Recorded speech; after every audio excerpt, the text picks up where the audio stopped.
podcast is part of the Sports Social Podcast Network. No breaks, no breaks, no fear, no fear. The official British Speedway podcast. Welcome to April. Hopefully, a better weather month than March was, as we lost a number of meetings over the last week to the weather, but we're hoping for better as we move into April. Indeed, though, we have had some good action from the back end of the weekend and on Monday, including at Monmore, where Wolves savaged the Stars. Yeah, it was awesome to have a few good team rides and finish with a paid maximum, so good start to the year.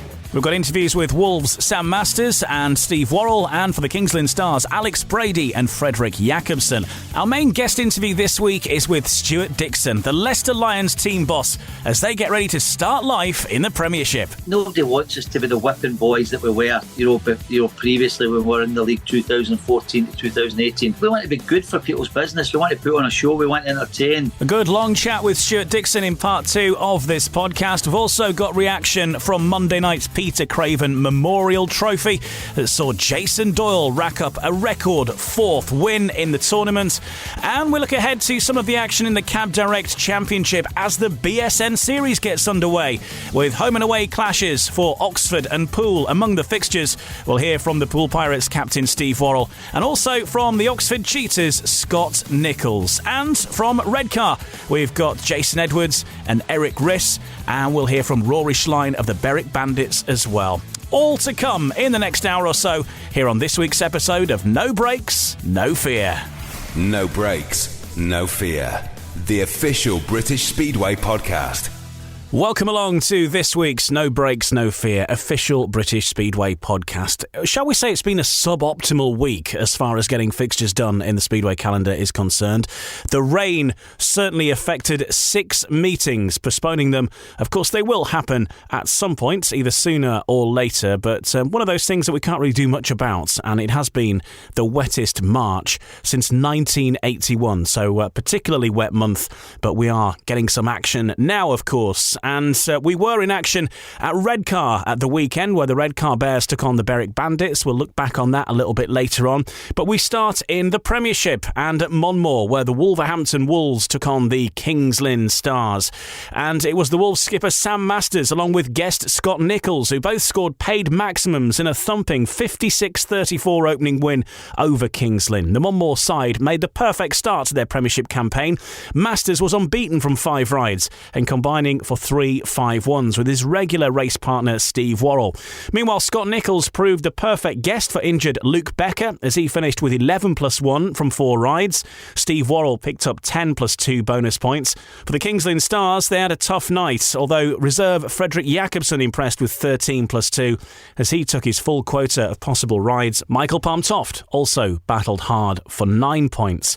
Well, let's start off with Sam Masters, who had a great evening in Wolves colours back at Monmore, and he's been speaking to Ryan Guest.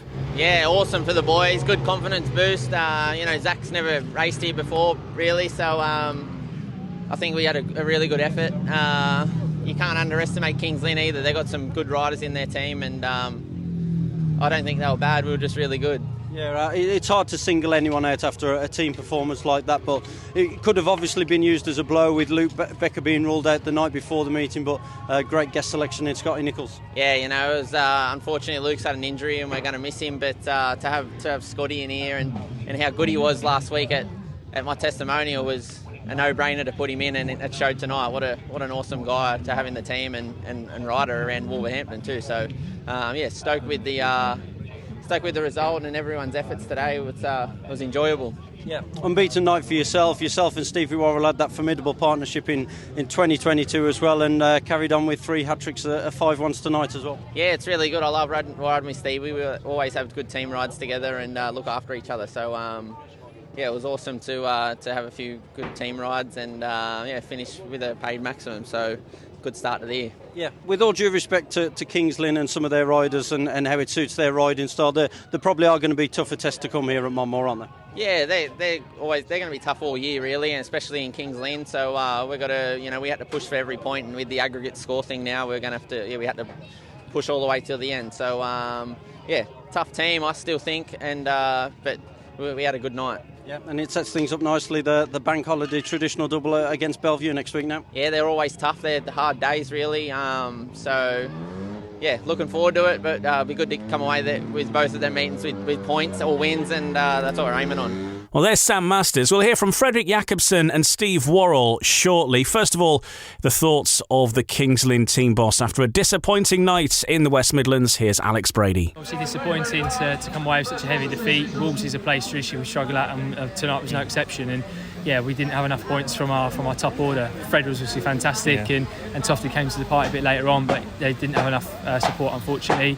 A few mechanical gremlins for KK, comfortably winning heat 9, I think it was, and spark plug went, so yeah, disappointing, but battled hard, but we were beaten by the better team, quite simply. When you come here, the thing is not to concede a 5-point in heat 1, then it snowballs to heat 3 and so on. Before you know it, you're out of contention. Exactly, yeah. 4 heats in, we're 8 points down, and it's tough to come even from 2 points down here, let alone that, and then they extend their lead, and yeah, they were, like I say, far better than us on the night, unfortunately.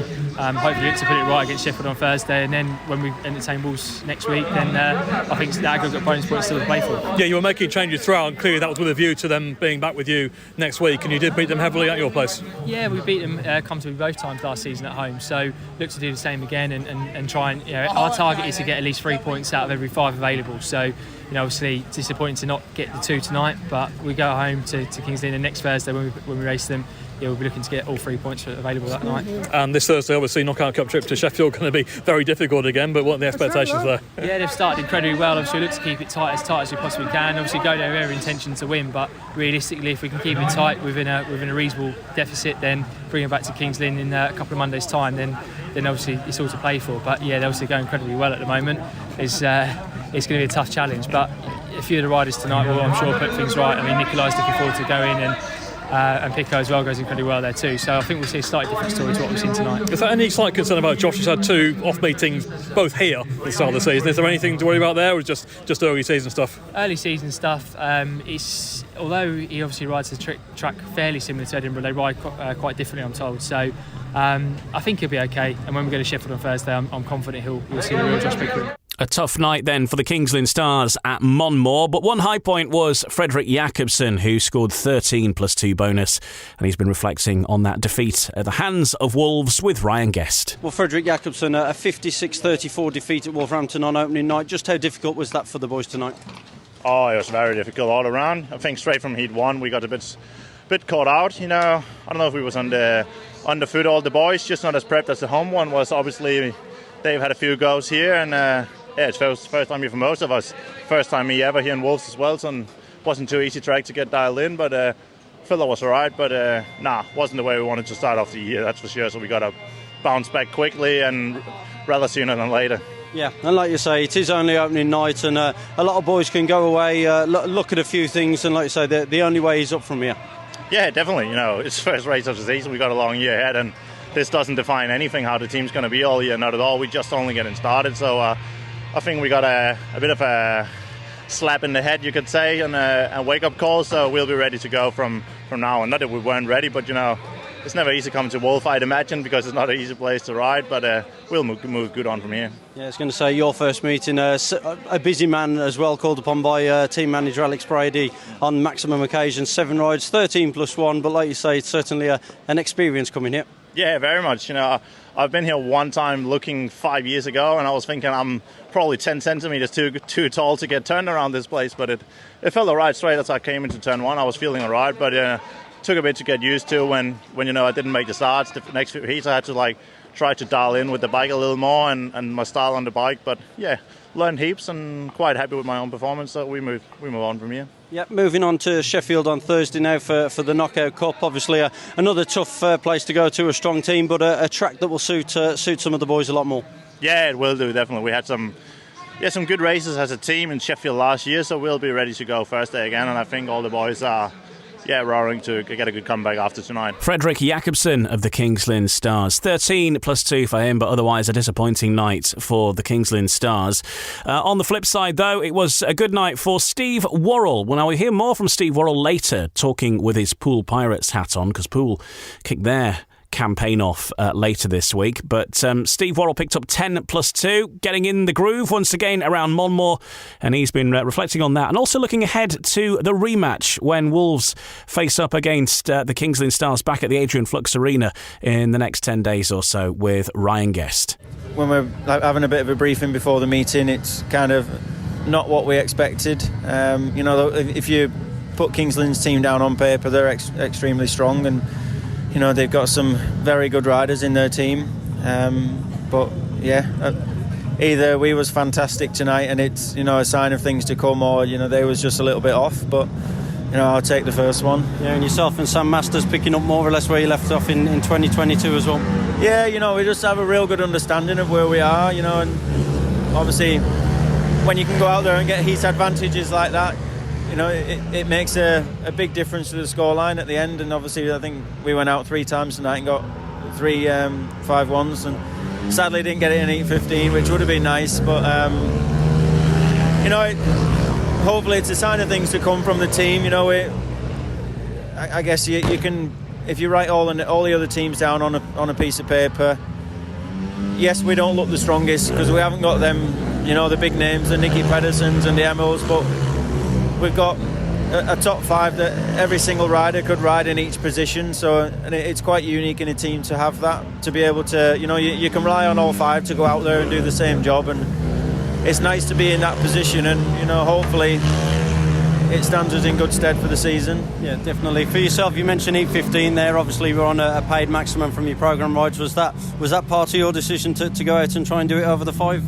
Yeah, I'll never turn an opportunity down for 8:15. I just messed up the start where the tractors had been out. He'd kind of packed the rut down afterwards where I went from, and I tried to angle across to get to tuck in with Sam because the dirt's gone so far out late on in the meeting. Tried to angle across to get in with Sam, and the bike just snaked violently, and it doesn't help either. At number 2 you have such a big gap from your last heat to heat 15, and the track changes a lot, and your body cools down, and one of them things. I'll have to make sure I'm on top of it for next time. Definitely. As you've said, Kings Lynn, obviously, look, they've got a strength about them on paper, certainly. Some people will say there's obviously going to be tougher tests to come, and I think obviously against Belle Vue next Monday, home and away, that probably is one of those tougher tests. Yeah, that's it. They're on paper, they're a very strong team, Kings Lynn, and I'm almost certain that the replay of this next Thursday, the scoreline will be a lot different from their end, because obviously they'll be at their home track, but they've got riders who ride their home track very well. But that, like you say, there will be tougher tests to come here for us. Belle Vue here on Monday with the double header on the bank holiday, and history shows when them meetings are tasty when they come, and 9 times out of 10 we beat them, so it'd be good to get involved.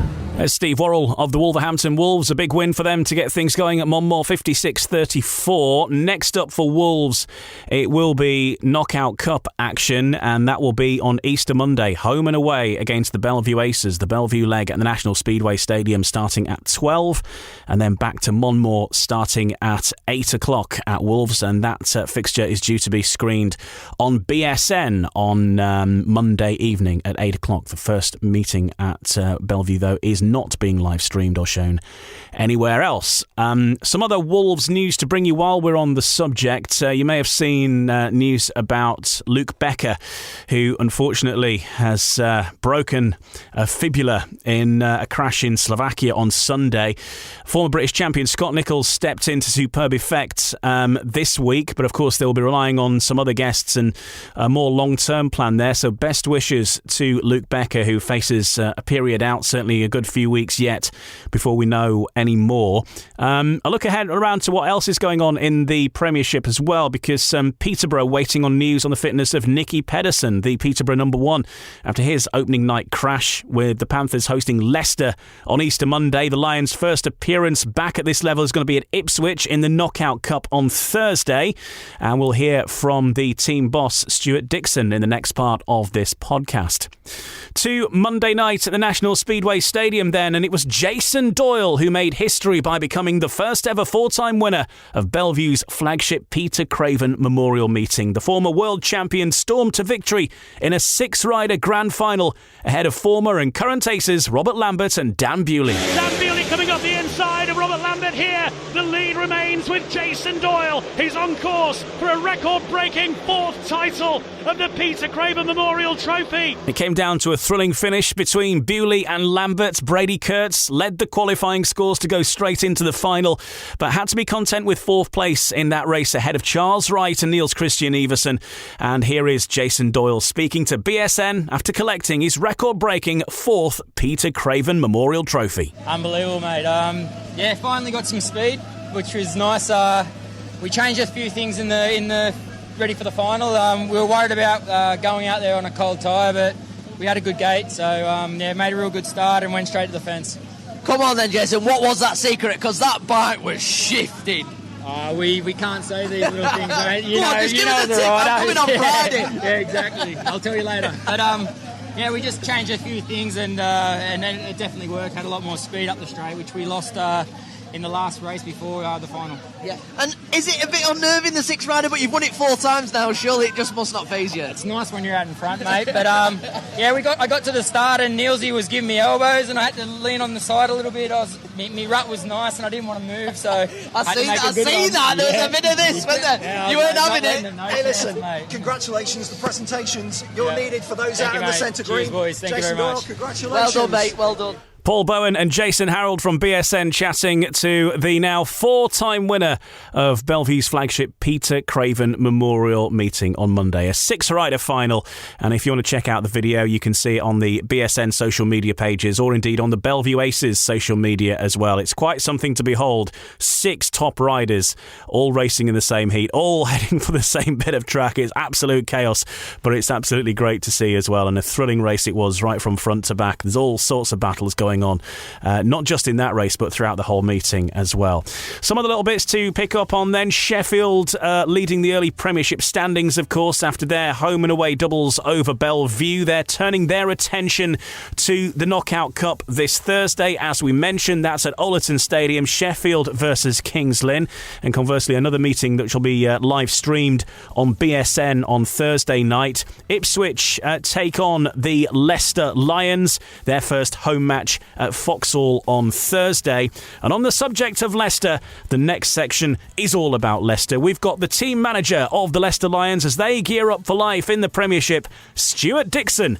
We have a right good chinwag with him next here on No Breaks, No Fear.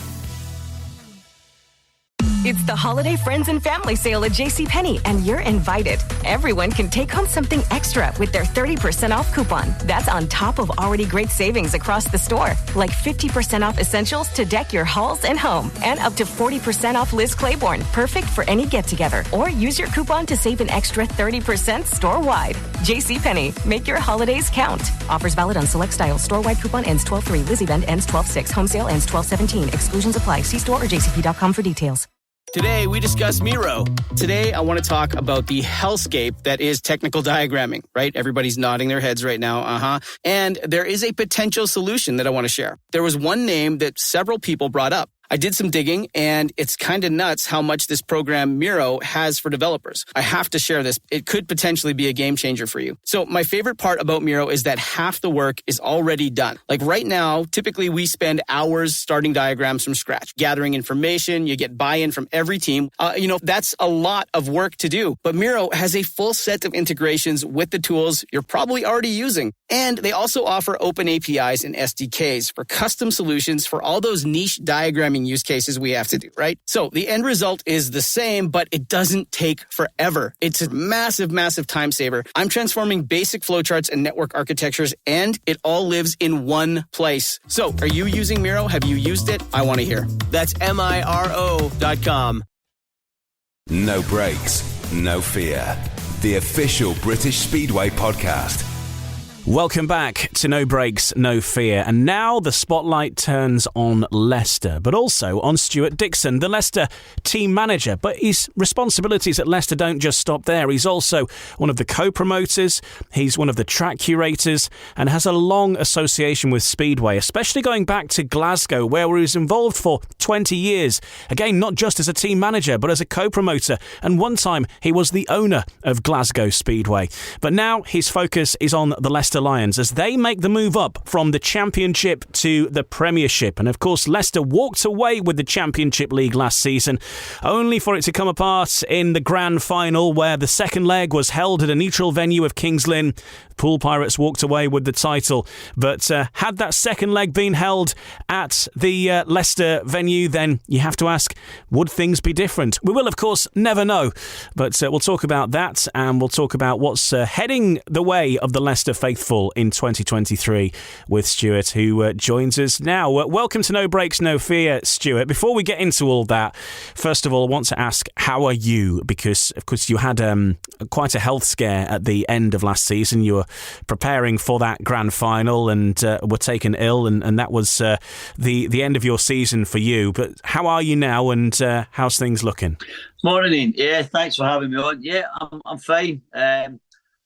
I seem to be okay since I had a bit of rest after the scare. I was actually at the Glenfield Hospital in Leicester last Saturday again for what they call like an echo heart sort of monitor thing on me for about half an hour. That was just a follow-up. So I've not had any notification back in writing from them. They said it'd take a couple of weeks. But as I say, I feel okay, and hopefully once I get that result back, I should get that result back hopefully later this week. And as I say, I'm not expecting any bad news, fingers crossed, and we all go for the start of the season. And looking at the back end of last season, because Leicester ran away with the Championship, and it came down to, well, again, the weather really spoilt things, didn't it? We had problems with the track, and it led to Leicester having to race the second leg of the grand final in the Championship playoffs away, in effect, at Kings Lynn, being a neutral venue. But not the ideal end to what had been a terrific season last year for Leicester. No, unfortunately, it's not. We all know we all sign up for the rules at the start of the season, so there's no problem with any sour grapes. I don't think from that point of view from Leicester.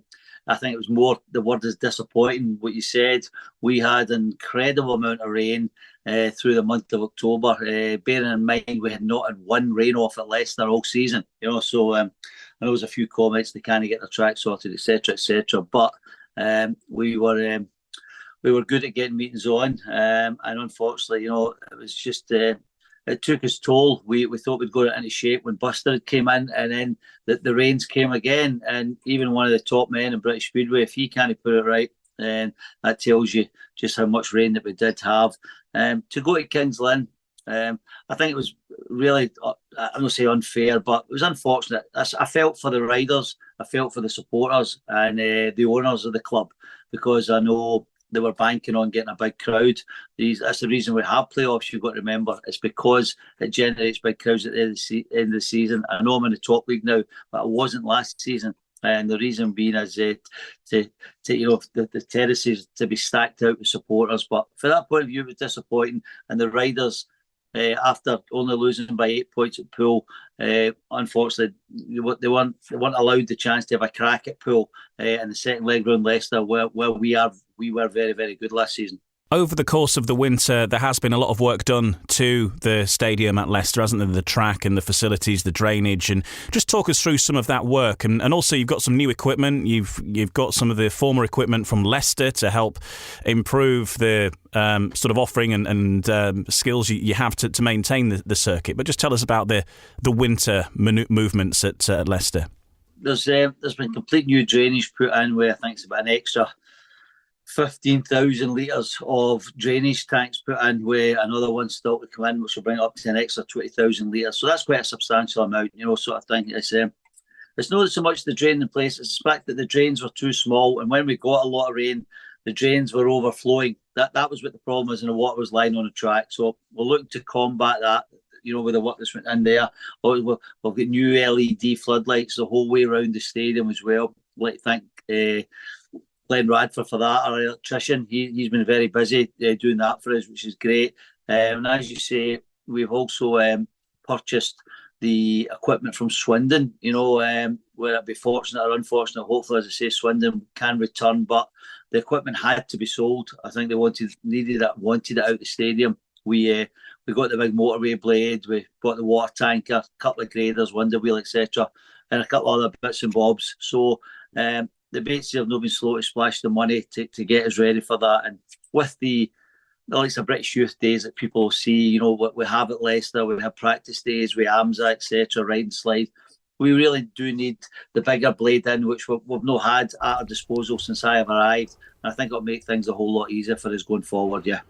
And that extra equipment, that extra help is a big boost, isn't it? As I mentioned at the start of this, not only are you the team manager, but you're also the track curator, you're one of the co-promoters, you are part of the very fabric of Leicester Speedway. You oversee all parts of this, and so having a good track is obviously important for everybody, for you, for the riders, for the fans, but it's not an easy job, is it, getting the track right? It's not just something you turn up and run a rake over. I think sometimes fans underestimate the size of the task. No, it's not an easy job. Any track creator will tell you that. I mean, riders will look for consistency. Track creators will strive to get them a consistent surface, but if it's like 14 and damp and cold with no wind, 1 week, and then you've got 17 and sunny with a very strong wind, it's very difficult to get the same sort of track. I can understand certain things like the starting gates, you can have them pretty consistent regardless of the weather, but trying to get the track as consistent as what the riders would like is not always easy.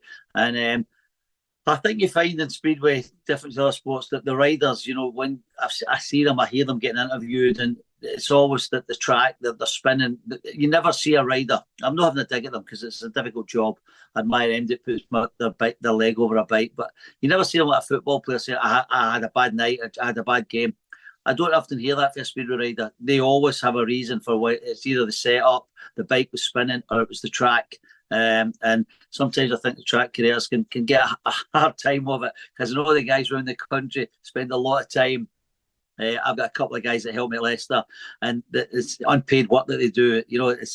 They're not asking for pats in the backs and all that, but I know the work that it entails and what goes into it. And as I say, I leave Glasgow, about 5:30, 6 in the morning to get down there for about 10:30ish to get on the track as well. And we do spend a lot of time on it, preparation and that. But I think for what I've heard, that the racing at Leicester certainly been better the last couple of seasons than what it's been before I got there. So that was pleasing to hear. And sometimes people will panic about rain, and we've seen this a lot lately with the rain we've had, and obviously when a track's waterlogged and it's all claggy and everything, and it can be too grippy and be dangerous for a rider, and that's why meetings get called off. But sometimes fans see rain the night before and, it's going to rain, and that means it's going to be off. Rain's not always a bad thing, because you put a lot of water on a track as part of the preparation, don't you? Water can be a good thing to a point. It's just not too much of it. Without a doubt. I think...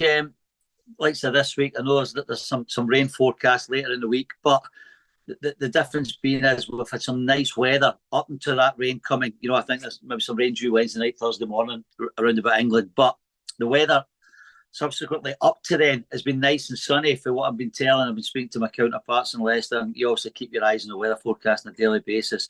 So for that point of view, if the track has been 90% prepared, and then the rain comes, you could have it packed down and it can do the job for you, so to speak.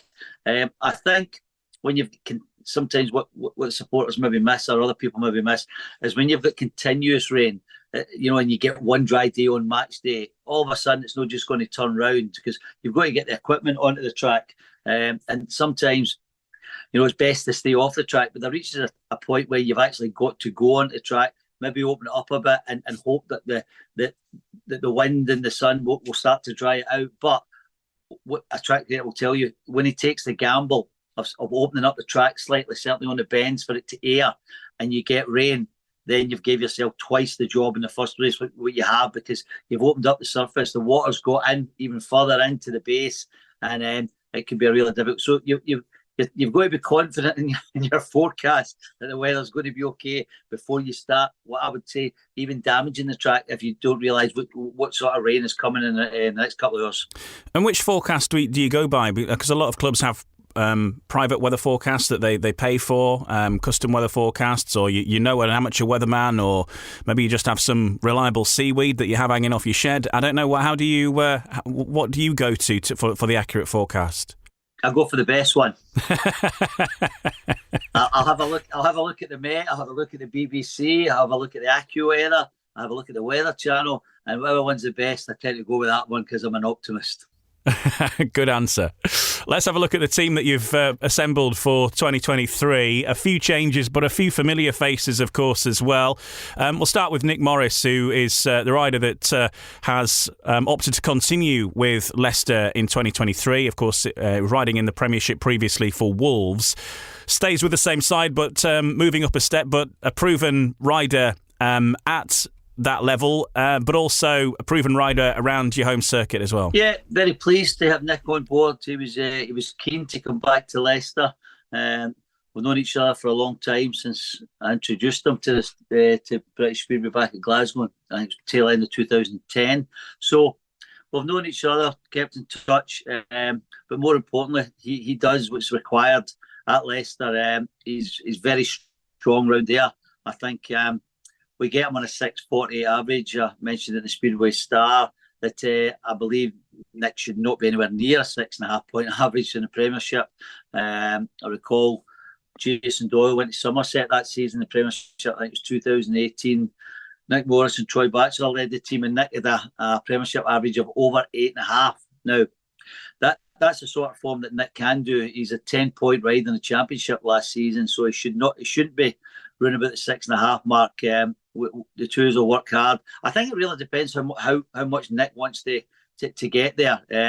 He knows he can do it.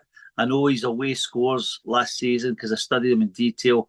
I know up to what I think he should be scoring, and the two will work hard. And hopefully we can.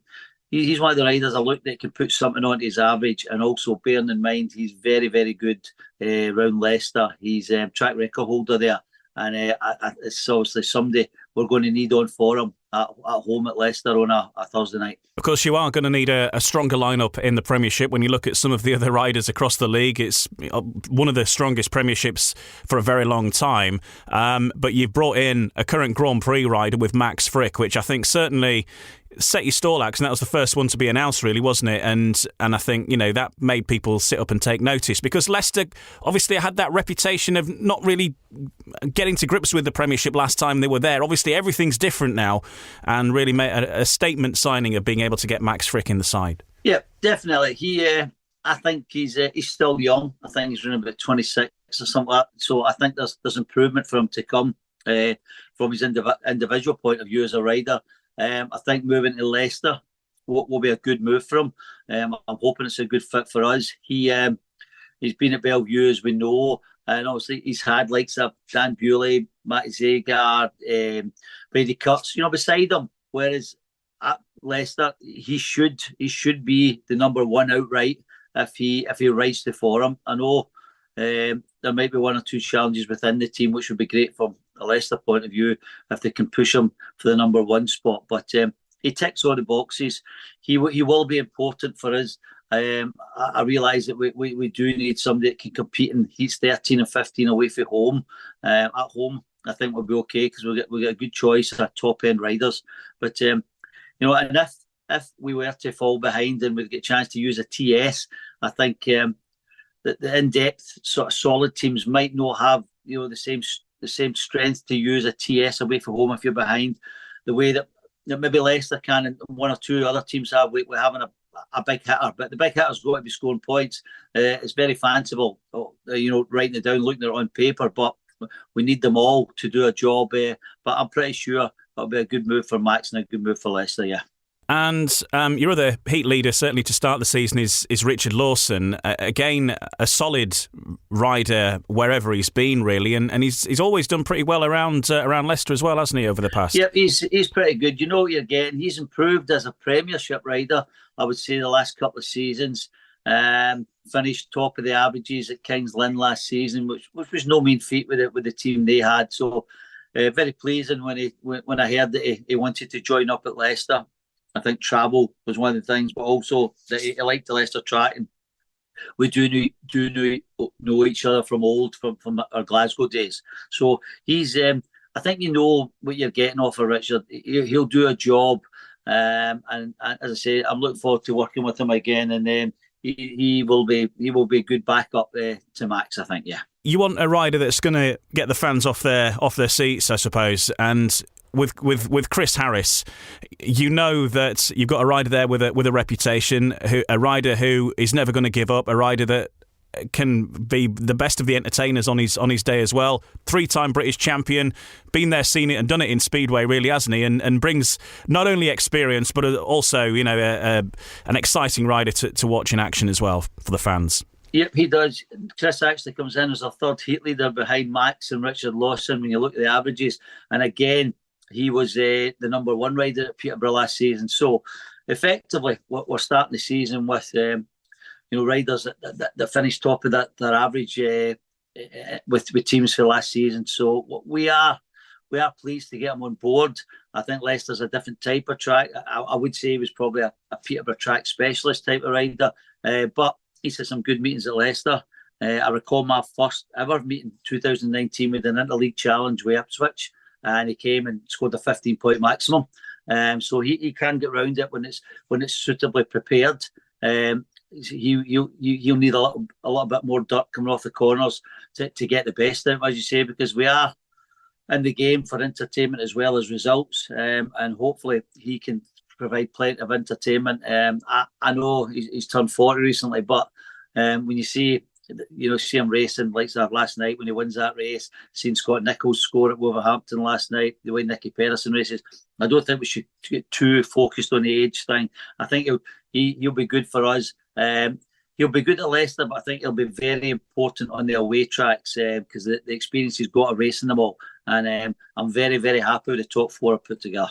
And also sporting those riders, Jake Allen. I remember doing a fixture for BSN Leicester against Scunthorpe last year, and Jake Allen had a good few rides around Leicester as well. Justin Sedgman, again a strong rider, was part of Sheffield's side who got to the Premiership Grand Final last year as well. And then Dan Thompson at reserve, a rider who's grown up around that circuit pretty much, and you fancy at reserve, he's certainly going to be a trump card at home, isn't he? Yeah, I think so. Starting with Justin Sedgman, I think he'll start the season at second string. It could be a case that him and Jake Allen could swap throughout the season, depending on form. I'm not too sure. I know Sedgy's a good getter. I watched him last night in the Peter Craven meeting, and as much as he didn't get the points I felt he deserved, he was lightening out the starts and maybe just caught out in a couple of wrong race lines come off the bends. But Leicester, notoriously quite a difficult track to pass on. He's a good strong gaiter. I think that'll hold us and him in good stead for the season coming. Jake Allen never really had the season to forget last season. Let's not dress it up, but I believe he can do a job at reserve. Jake Allen should be challenging Sedgy for the number 2 spot. If he does, then Leicester could be in for a decent season, let's say.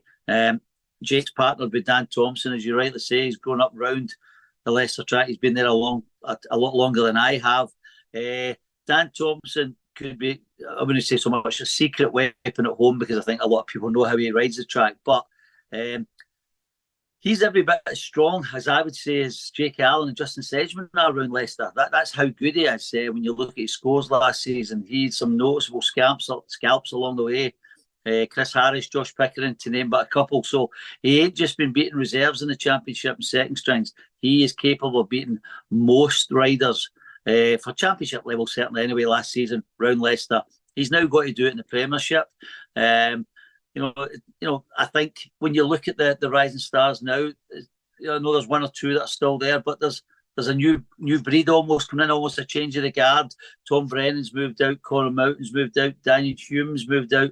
So you've got some new boys coming in like Jake Milford, Dan Thompson's brother Joe, which is going to be interesting on Thursday night at Ipswich, and when we race them at home. So there's a slight tweak in it, sort of thing. So I don't think the rising stars are just as strong as what they maybe were a couple of seasons ago, because they knew they're coming into it. They've got to learn their trade. But Dan will certainly be very, very strong round Leicester. And he goes to the away tracks, basically learning and trying to pick up a point or two here or there. If he does that, I think he's done his job for us. And you talk about having a decent season. What is a decent season for Leicester? Is to be in the top four. I know it sounds the old cliche answer sort of thing, and most team managers stroke promoters will tell you that. I think if we were to get fourth position, I think that'd be a good achievement on our return back to the Premiership. You look at the teams this season. There's going to be some tough meetings, especially on the road. I realise that we get the aggregate bonus point, and at Leicester, we need to get the riders some track time at Leicester, because that needs to become a fortress for us to have any chance of being top four. But I look at the league, and it's difficult to pick three teams that's going to finish below us. I mean, it's very difficult. I went on record saying I believe there's a couple of teams that stand out better than the rest of the teams, and that's from my honest head on. But our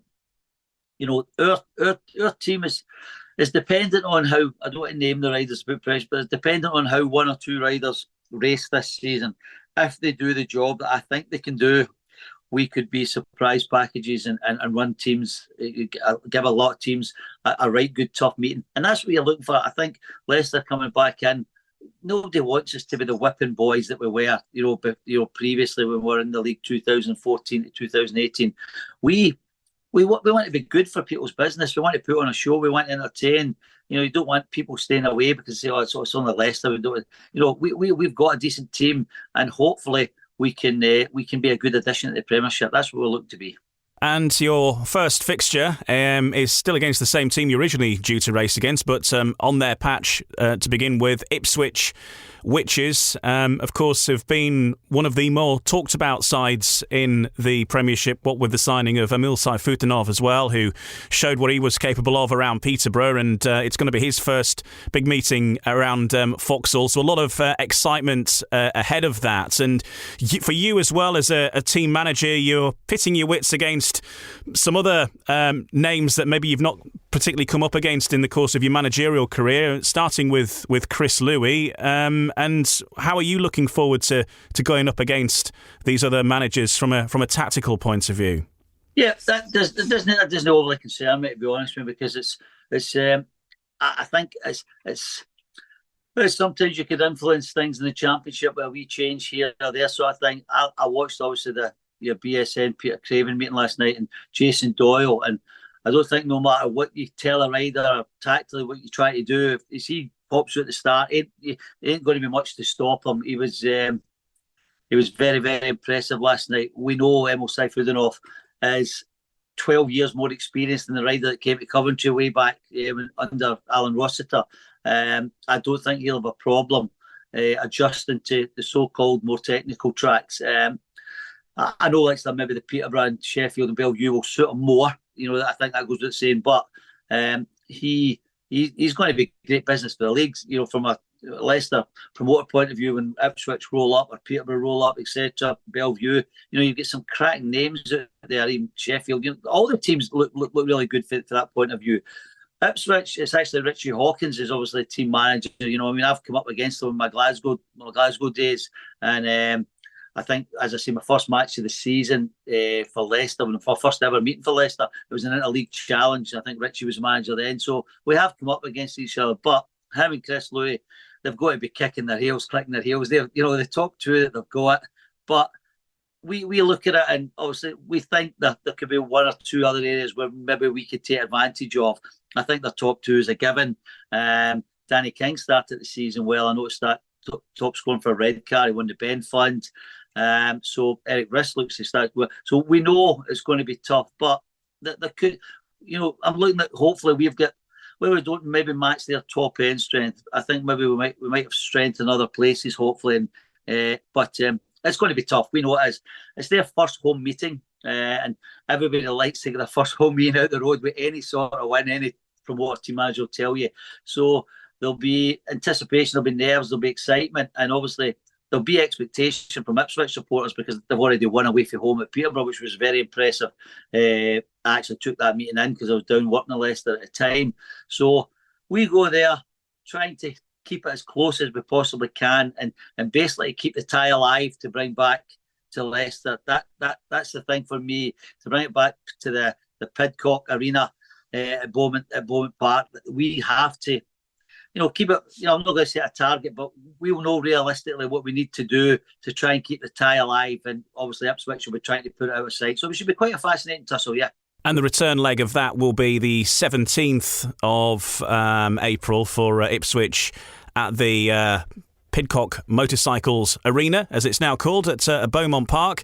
And over Easter, you've got Peterborough as well on Easter Monday, and then the return leg back at yours on the Thursday. So it looks like a busy couple of weeks, some busy rest of April in store as we look down the fixture list with, you're racing against Peterborough, you've got Ipswich again, you've got Belle Vue, you've got Wolves, you've got Kings Lynn, so they're coming thick and fast. Yep, I think if all these meetings go ahead, hopefully they do with the weather, we should have a fair idea of just how we're shaping up. That's a good few meetings. I think the riders will like that as well. It gets them into the swing of things. They can blow off the cobwebs, sort of thing.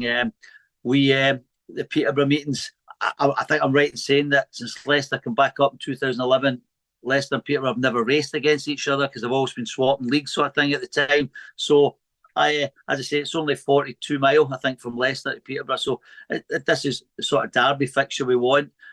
Should be a good meeting. Again, they've got some good riders, and there's some places where we think we can look to maybe exploit. They obviously think the same. They got a clever tactical manager in Rob Lyon. I've known Rob a while.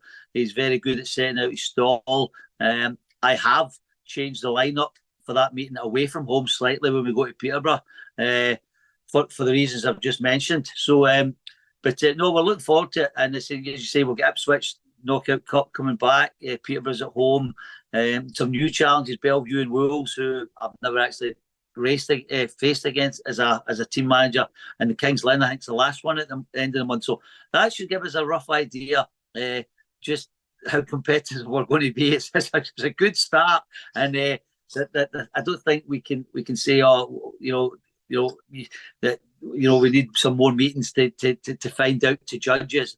I will have a really good idea of just where we are come the end of April. And just finally, a word about the National League side as well. The Lion Cubs, who are the league champions from the National League. Again, they did win that also at Kings Lynn on the same night as the championship fixture. And moving into the season ahead there, Berwick Bullets first up at home on this coming weekend. Saturday the 8th of April is the plan, and then a few fixtures on the cards as we move through, certainly into May. You've got Kent, Oxford away, and so that season's moving along nicely as well. But the Lion Cubs, full of talent and pretty much a who's who of the next generation of the big hopes of British Speedway in many respects as well. Certainly as far as Neil Vatch is concerned, there's a lot of his British youth guys involved with the Cubs. Yeah, this was the original plan when I came in 2019. We the owners, we opted to go into the National League. It's proved to be good for us. I think it's also good the fact that we'll still get some racing on a Saturday night, because I understand some spectators, not all can make a midweek, certainly not every midweek meeting with work commitments, etc. So the Cubs team this season, we've lost Connor Coles and Mickey Simpson for various reasons. Bringing in Ashton Bojan and Max James, who's been around the place forever. So you add that to the Thompsons, who are still only 18 at the moment. I know they turn 19 shortly. You get Vinnie Ford, who's like 16, 17. Max Perry's still 15. Max James is 15. There's Ashton Bowen again. He's only 15, 16. We got a very young side. This is what our plan was.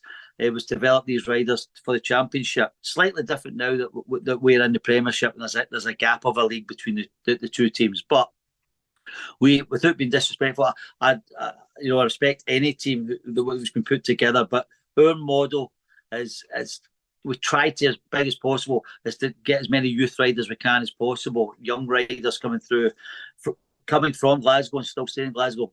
I realise just how difficult that can be to ask a dad to drive his son up to Glasgow or Edinburgh or Berwick, sort of thing, to the northern tracks. I know Glasgow's not in the league, but I'm just stating, geographically, it can be very difficult on a Friday to get your kid up to, especially it could still be at school on a Friday, and he's racing at Armadale on a Friday night against the Dale Devils. So I know some teams have got to put together what they can, but just a wee footnote that just I've looked at the National League teams this year, and it looks to be a cracking league, very exciting. That is going to be difficult. I think it's only the top 2 that go straight forward into a playoff. I think it looks fantastic, the product. Workington are in. I wish them all the success in the world. I've been to the Old Track many, many times in my Glasgow days, and as I say, all the teams look really, really good. It's going to be a tough league, but that's the way we want it. Yeah, it's looking like being an exciting year in every league for various different reasons, and great that we've got the Speedway season back, and looking forward to seeing how Leicester gets on in the Premiership, and all the best, Stewart. Most of all, keep healthy. We enjoy seeing you around the tracks. Always a pleasure chatting with you, and hopefully catch up with you at a meeting soon. Cheers, Ian. Nice to talk to you. See you again. Cheers. Stewart Dickson, team manager, co-promoter and track curator at the Leicester Lions. And Leicester get their season underway, weather permitting, as the phrase goes, at Vauxhall against Ipswich in the Knockout Cup. And then they'll have the return back at Leicester soon. And in the meantime, Leicester will be taking on Peterborough as well over the course of the Easter bank holiday weekend. In the next part of No Breaks, No Fear, we'll turn our attention to the Cab Direct Championship. And the BSN Series gets underway this week. And a big clash of the southern teams. Oxford and Poole meet in the opener at Cowley on Wednesday, and then the return on Good Friday. We'll hear from Steve Worrell, the Poole Pirates captain, and we'll hear from Scott Nicholls of the Oxford Cheetahs in the next part of No Breaks, No Fear. No Breaks, No Fear. The official British Speedway podcast. Welcome back. In this third part, we'll have the focus on the Cab Direct Championship. And starting with the BSN Series, the new BSN Series competition gets underway this week with several clubs in action for the first time this season. The 9 Cab Direct Championship clubs have been split into 3 groups, meeting over a home and away mini-league. The 3 group winners, plus the best second-place club, will qualify for the semi-finals. Oxford and Poole meet in the opener at Cowley on Wednesday before the return at Wimborne Road on Good Friday. Meanwhile, the Scottish rivalry is resumed as well, with Edinburgh facing Glasgow at Armadale on Friday, and then the return taking place at Ashfield on Sunday. That'll be a 5 o'clock start, by the way. Meanwhile, Scunthorpe race at the earlier time of 5 on Good Friday, with their home clash with Redcar. Well, let's put the focus on that big southern clash between Oxford and the Poole Pirates. Poole, of course, are back-to-back Knockout Cup and League Championship winners. The Oxford Cheetahs are looking to kick on from their first season back in the sport last year. We'll hear from the Oxford star Scott Nicholls in a few moments' time. But first, let's hear from the captain of the Poole Pirates. Here's Steve Worrell. Well, Stevie Worrell, the season about to get started for the Poole Pirates now, and a good couple of clashes to look forward to in the BSN Series against Oxford. Yeah, like Oxford, on paper, I would say one of the strongest teams in the league, and we'll kind of break ourselves in against them, which looks to be 2 tough but interesting matches, and it's a good way for us to have a bit of a gauge of where we're at. It would have been nice to have a home match, or like the lads who have had a blast out last week in my meeting, and get on the track, but because press day wasn't ideal for us either, track conditions, so we are going into it a little bit blind, but I don't know, it's better for the fans, there's more, we know there's a lot at stake now, and we have to go into and try and make sure we do the job. Yeah, you've mentioned about how Oxford have built their team this year there as well, and as one of the top boys in the championship, when you look at particularly their top 3 Oxford, it's an exciting proposition for yourself. That's it, and Heat 13 here tonight was Heat 13 at Oxford and at Poole, with Scotty and Sambo together, so, and when you watch them riding around here in Heat 13, it was, we got our work cut out, but, we didn't win 2 back-to-back titles because we're no good, so we'll see. Yeah, 100%. And like you say, it's certainly a clash that whets the appetite for everyone as well. It's not like a mediocre warm-up clash. There's plenty on the line, albeit in the BSN series, and like you say, that bragging rights between the two sides as well. Yeah, and obviously there hasn't been a great deal of speedway up to now, so I'd say, out the fixtures that there have been, it's probably one of the, I'd say, most anticipated ones in the reigning champions, Poole Pirates, going up against one of the strongest teams in the league is in Oxford. So it's, from a fan's point of view, it's one that you'd want to be there watching. Yeah, and from the Poole perspective in 2023, obviously losing Danny, he's gone to Redcar, so an opportunity for yourself to step up even more this year.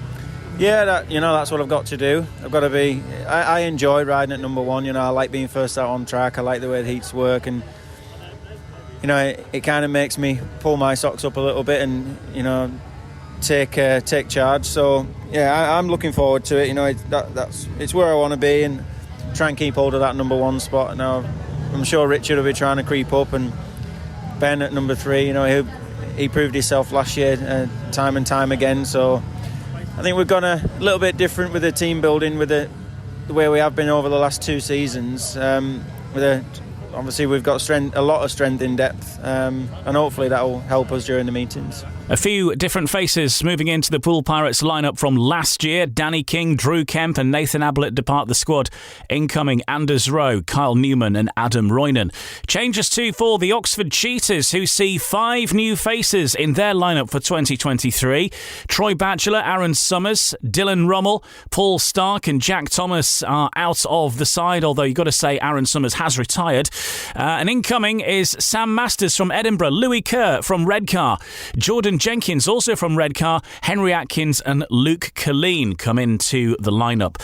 Let's hear from one of those faces that continues from last year, though, former 7-time British champion Scott Nicholls. Well, Scotty Nicholls, 2 really tasty meetings to look forward to. First of all, for Oxford, home and away against the Poole Pirates. Your thoughts going into them both? Yeah, definitely exciting. It's going to be tough, isn't it? They're kind of the team to beat, but that'd be good. Be nice to get one under our belts. Sadly, obviously, weather's played havoc with not just us, but a lot of the other teams as well. So it'll be a tough meeting, but I expect a big crowd, a lot of home support, and we've got an exciting-looking team, a team that I think can go places and deliver the goods. So see how we go. Like you say, there'd be no better way to be proving everyone's talk and hype about Oxford. I know there was a lot of excitement on press night when the boys and supporters got together than beating Poole. Oh, definitely. I mean, it's all the hype and the excitement. It's great, it's good for the sport, it's good for Oxford Speedway. But people want results, and that's what we'll go out to give them. We want to win. We want to beat those guys home and away. It'd be great. It'd be cool if we do, but if it doesn't, then no season is won at the start of the season in the first meeting, is it? So, but we're going to it with a positive attitude and go all in to get that win. Like you say, you were part of the great story that Oxford had in 2022. It was just some of the results and performance on track overall that maybe took a bit of a shine off it, but nevertheless, like you say, an interesting team building look about the Cheetahs this year, and particularly bringing someone in like Sam Masters can only add to that top end strength. Oh God, yeah. I mean, last year, kind of last pick of the bunch, really, and it was a shame. It would have been the icing on the cake if we had not necessarily won, but if we had made the playoffs and had a little bit more success on track. But early doors, we had so many near misses on the road, and it was so close, and that could have played a big part, but it didn't happen. But brought Sam in. I mean, the league's number 1. Doesn't get any stronger, any better than that, does it? And Sam's a good guy. He's a team player, and I think that's great. I think we've got a team that can work as a team. We've already kind of gelled on the press day and the day before, that bit of team building, bit of fun. We've got a good atmosphere in the camp already, which for me that's a big part of it. Yeah, and for yourself individually, going into it on the back of a late guest booking in the Premiership on Monday night with Wolverhampton against Kings Lynn, and a paid maximum as well. Not a bad one?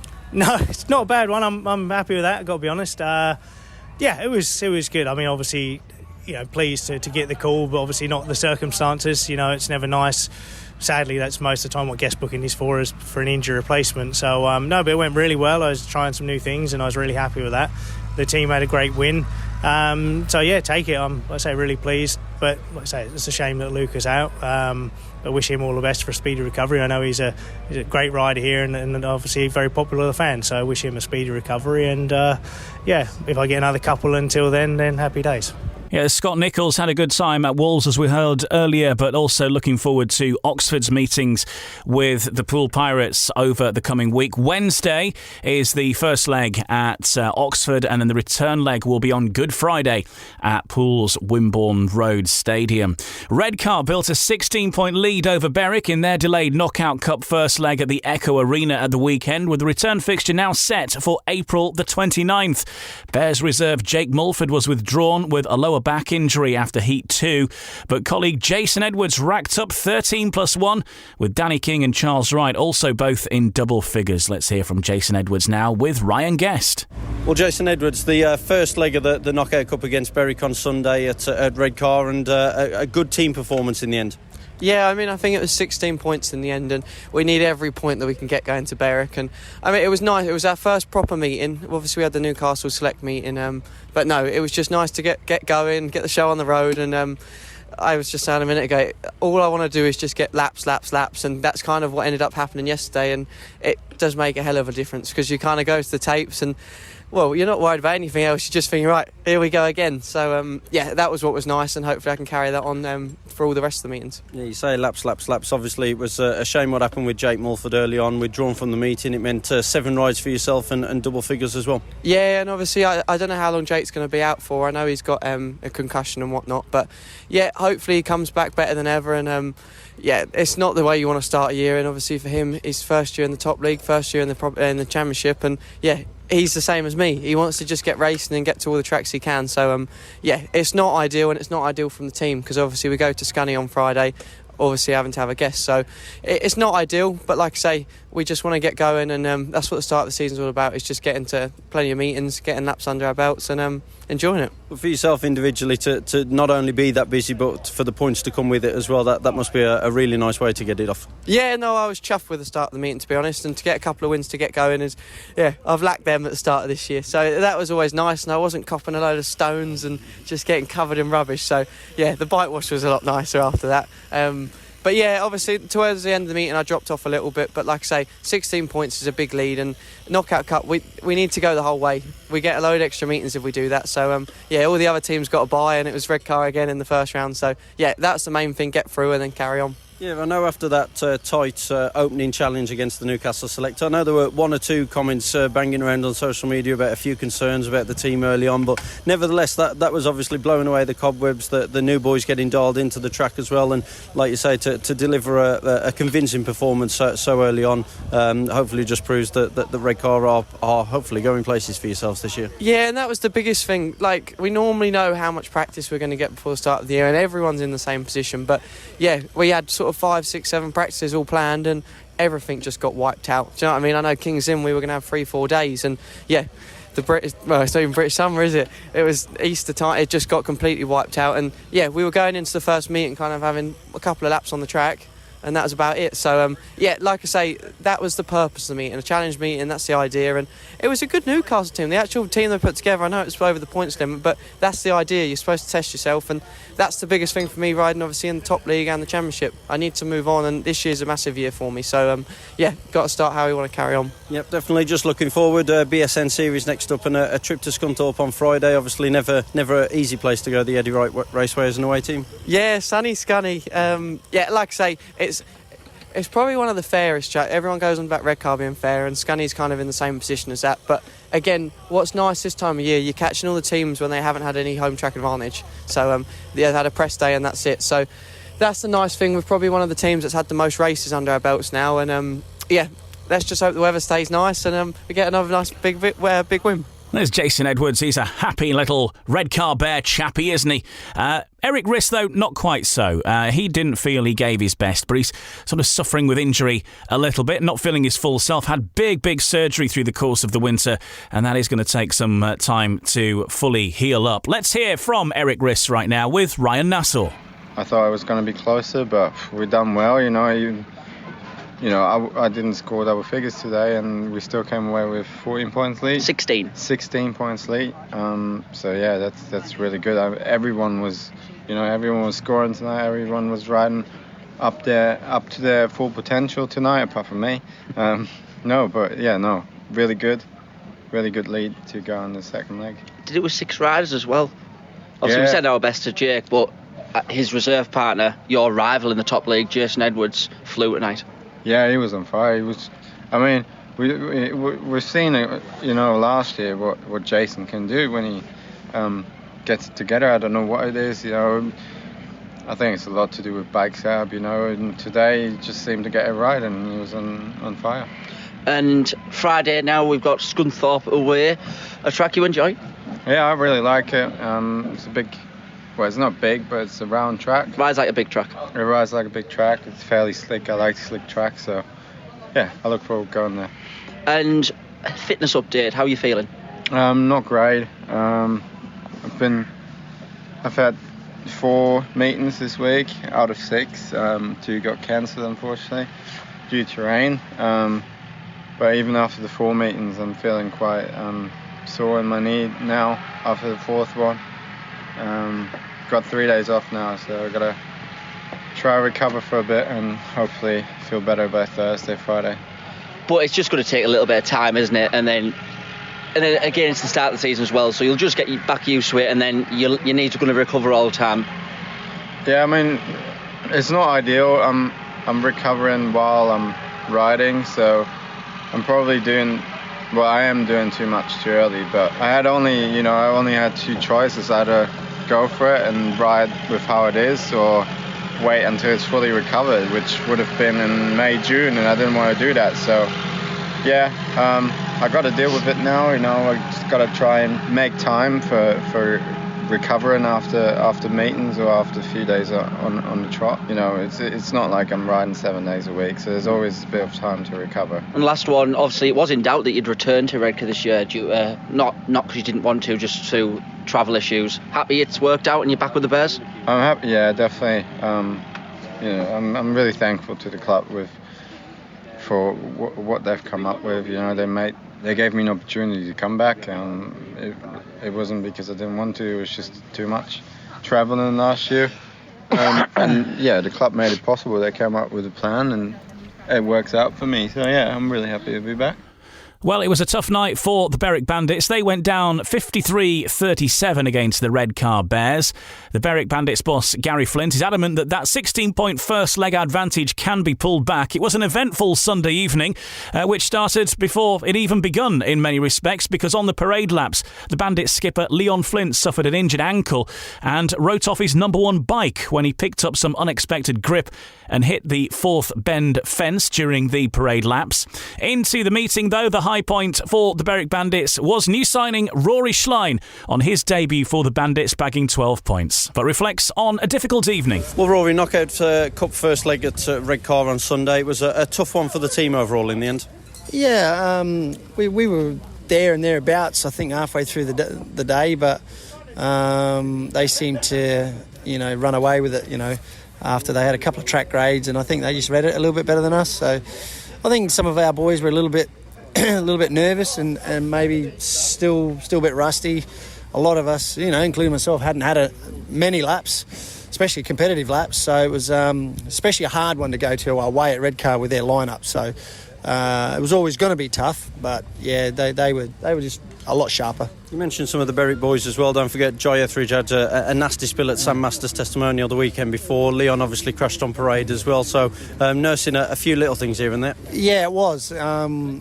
I was here when Joy had the crash, and we were like, oh God, he's had a winter to get fit, and from his injuries from the previous. So he obviously wasn't 100%, but he obviously, once he got his setup right, he finished with a win, which was good. And Leon, that was it was pretty crazy on parade, and I know he's sore, so to ride through he did incredibly well just to get through the meeting. But so we were on the back foot from the word go. But I think if you take the positives out of certain races, which I saw, because some of the guys are new to me, I've not ridden with before, so I'll be honest that I'm not overly too concerned. Yes, okay, we've got a bit of a mountain to climb, but Berwick's a different animal as well when they come to our place. Yeah, for yourself individually as well, obviously your first team meeting back in British Speedway since obviously retiring the back end of 2021. Not bad either, 12 points and a couple of race wins under your belt.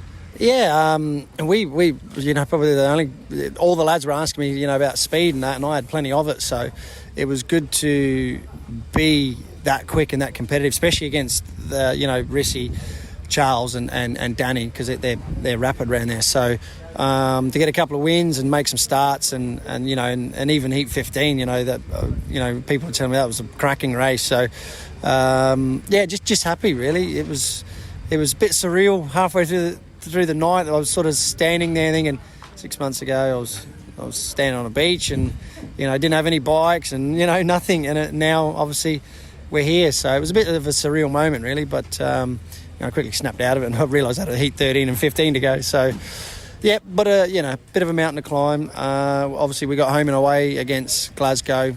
Hopefully we'll pick up some momentum there. As Rory Schlein of the Berwick Bandits, reflecting on their opening defeat of this season at the Redcar Bears. I'll have a look through the full fixture list for the week ahead now, and Wednesday, April 5th, sees the BSN Series get underway as the Oxford Cheetahs host the Poole Pirates at 7:30pm, as we just heard not long ago. Thursday, April the 6th, it is Premiership Knockout Cup first round, first leg action at Foxhall. Ipswich have their first home meeting of the season. The Ipswich Witches versus the Leicester Lions, who have their very first meeting at Premiership level, gets underway at Foxhall 7:30, and Sheffield versus Kings Lynn at 7:30 at Oleton Stadium. That fixture is also due to be screened on BSN on Thursday night. On Friday, April 7th, the BSN Series continues, and it's a Scottish derby on Good Friday. Edinburgh Monarchs versus the Glasgow Tigers at 7:30, Poole Pirates versus the Oxford Cheetahs at 7:30, and a late afternoon meeting at the Eddie Wright Raceway, Scunthorpe Scorpions versus the Redcar Bears at 5 o'clock. And in National Development League, we've got the Belle Vue Colts versus the Berwick Bullets at 1pm. I believe that is one of the first the opening fixture for the Belle Vue Colts this season. On Saturday, April the 8th, Easter Saturday, National Development League action at Leicester as the Leicester Lion Cubs take on the Berwick Bullets at 7pm. And then on Sunday, April 9th, Easter Sunday, National Development League Knockout Cup semi-final first leg. It's Kent versus Mildenhall at 12 noon. And the BSN Series continues in Scotland with Glasgow Tigers hosting the Edinburgh Monarchs at Ashfield at 5pm. And then Easter Monday, we've got the classic home and away in the Premiership Knockout Cup. It's the Belle Vue Aces versus the Wolverhampton Wolves at 12, and then the second leg happens just a little later on with Wolverhampton hosting Belle Vue at Monmore at 8pm, and that leg at Monmore will be live on BSN. There's Premiership action as well at the East of England Arena, where the Peterborough Panthers host the Leicester Lions at 7:30.